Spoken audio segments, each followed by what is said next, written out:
Watch me make a snowball! Pew! Man, I love her. Hey everyone, it's Oz, welcome. Since Yoimiya is getting her rerun, I feel obliged to talk a bit about her. Yoimiya, our precious pretzel girl, is easily one of my favorite characters in the game. I love everything about her: design, personality, voice acting, which always gives me a big smile. The wind's so strong! It's blowing my voice back at me! But today I'm going to focus on her gameplay. I'll briefly go over her kit, artifacts, weapons, teams, and talk about her pros and cons, as well as present my general thoughts on her. As you can probably imagine, I might be just slightly biased, but I'll try to be as objective as I can. So, Yoimiya.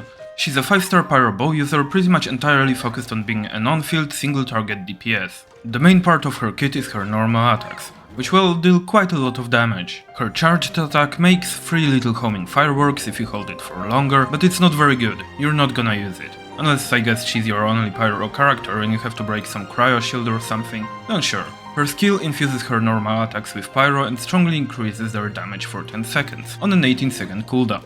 Oh, it also removes the firework mechanic from her charged shot. It generally lasts enough for you to do 3 and 5 and 2 combo.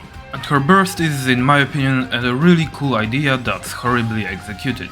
So basically, instead of giving her typical DPS burst where it just deals huge damage or something, Yoimiya's burst is kinda support-ish. When you use it, you mark an enemy for 10 seconds, and when any of your characters other than Yoimiya damages that target, the mark will explode, dealing AoE damage. And that can happen every 2 seconds. The burst also provides attack percent buff to your teammates other than Yoimiya. The burst costs 60 energy and has 15-second cooldown. If it comes to weapons, her best pick is Thundering Pulse. If you don't have it, you can use R5 Rust, which is not that much worse, and it looks better on Yoimiya. And if you don't have that, R5 Slingshot is also a great option. Like seriously, it's better than most 5-star bows. You can also use Aqua Simulacra or Polar Star if you have any of those, but generally yeah, Thundering Pulse, if not that, then R5 Rust, and if not that, any of the other options mentioned will be good. Alright, artifacts.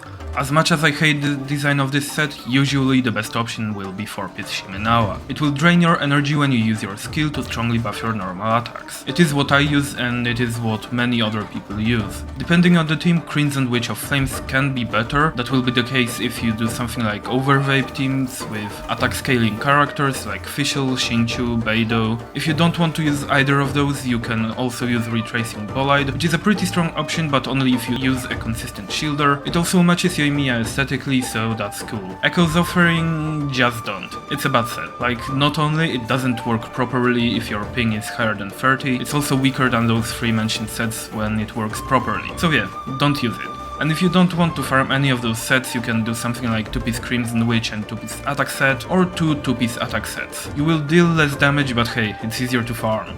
Okay, Yoimiya's Constellations. I'm not a whale, so I can only talk about what I've read in guides, and well, they're not good.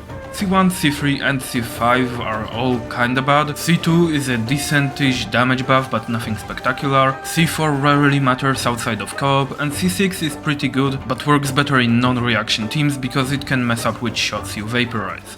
And speaking of teams, Yoimiya has a lot of options if it comes to what characters you can use with her. She's not versatile like, let's say, Raiden, Sucrose or Kokomi, who can kinda fulfill different roles depending on the team. Yoimiya will always be the on-field DPS. But you have a large variety of teammates that you can kinda mix and match. You can use her with Yelan, Yunjin, Fischl, Xingqiu, Beidou, Zhongli, Thoma, Bennett, Diona even. You can use her in Monopyro with Xiangling and Kazuha. There's just a lot of teams that you can do with her. Generally, a lot of people use her in vape teams with Yelan, Yunjin and Zhongli or Bennett. And while Bennett gives you a lot of attack, I do recommend using Yoimiya with a shielder, because she has no resistance to interruption, and in her case it's quite important to finish the normal attack strings. I personally use her in Overvape team with Fischl, Zhongli and Yelan, and it is easily one of my favorite teams in the game. Okay, let's go over her pros, cons and my thoughts on her kit. Meanwhile, you can enjoy gameplay of my Yoimiya Overvape in Abyss Floor 12. Earlier I said that Yoimiya's burst is a cool idea, horribly executed. So what makes it a badly designed skill? I've seen a lot of people complain that the problem with the burst is that it can't be triggered by Yoimiya herself, but only by another character. This, in my opinion, is kind of a non-issue. You will usually run Yoimiya with at least one off-field DPS, so that basically resolves that. But there are some other drawbacks to her burst. First of all, it often misses. If you use the burst and the enemy moves during the animation, you often just miss the attack and get no damage from it. Second thing is that the damage it deals is really low and its AoE range is ridiculously small. It is her only AoE option, but the enemies have to be practically squeezed together to receive that little bit of damage. And another thing is its buffing capabilities. The burst provides attack percent buff, which can be nice for some Yoimiya supports, but over time different characters got released that work really well with her and they don't even scale with attack. So if you use Yoimiya with, let's say, Yunjin and Yelan, the support side of this burst is nullified, making it nearly pointless. Now, here comes our Shimenawa set.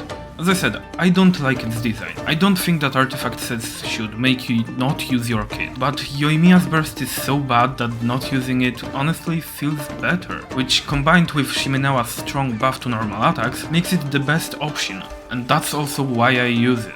Another problem with Yoimiya is that her normal attacks can miss the target quite easily if it moves a lot, which is funny because sometimes she struggles with slimes. Yep, because they jump so much, Yoimiya actually quite often misses her shots on slimes, which is hilarious because her trial put her against a lot of them. Ah, Mihoyo and her pyro character marketing, right Dia? There is also an issue of her normal attack ICD. I remember this was a big thing when she originally released, so basically Yoimiya applies pyro with only like half of her normal attacks, which of course means she vaporizes less, which in turn means she deals less damage. But it's kind of a blessing in disguise, because unlike Hutao, you can use her with just Yelan and she'll still be able to vape her attacks, so you don't need to do double Hydro with Xingqiu. But I guess at this point it's kind of Yoimiya's thing, trading damage for comfort. So yeah, her damage definitely isn't spectacular. She definitely isn't as good as, let's say, Hutao, and there are other better options. But Yoimiya is still a strong single target DPS. Not being the best doesn't mean she's unusable. I've been clearing Abyss with 36 stars with her consistently for well over a year now, so she definitely is a good enough pick. And that's great because despite all these flaws mentioned, she is my favorite on fielder. And no, it's not just because I love her design and personality, but I genuinely enjoy her playstyle, which is mostly just spam clicking your normal attack button. But it's fast, it makes all those colorful numbers pop up, and well, it's easy.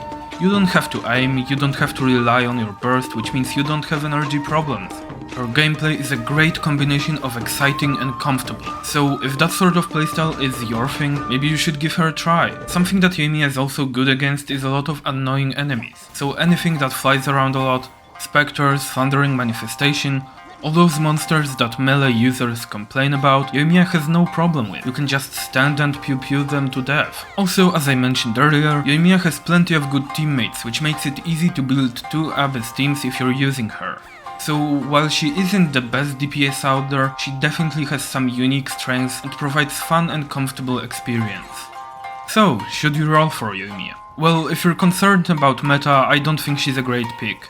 But if mindless fast clicking sounds like a fun playstyle, or you just really like her and want her, I'd say go ahead. I did exactly that and certainly did not regret pulling for her. At this point she's kinda my main character, with her pretty much everywhere, in Overworld, in Abyss, and I definitely don't get bored of playing her. So yeah, that's my thoughts on Yoimiya. Despite me loving her so much, I feel like I said more bad than good about her, but I'm trying to be fair here. I still think she's a great character, just not for everyone. Alright, that's it for today. I hope you enjoyed my rambling. Let me know in the comments what you think about our precious pretzel girl. Are you rolling for her in this upcoming rerun? Or maybe if you have her, you can share your experiences and thoughts on her. So yeah, that's all. Have a great day, and see ya!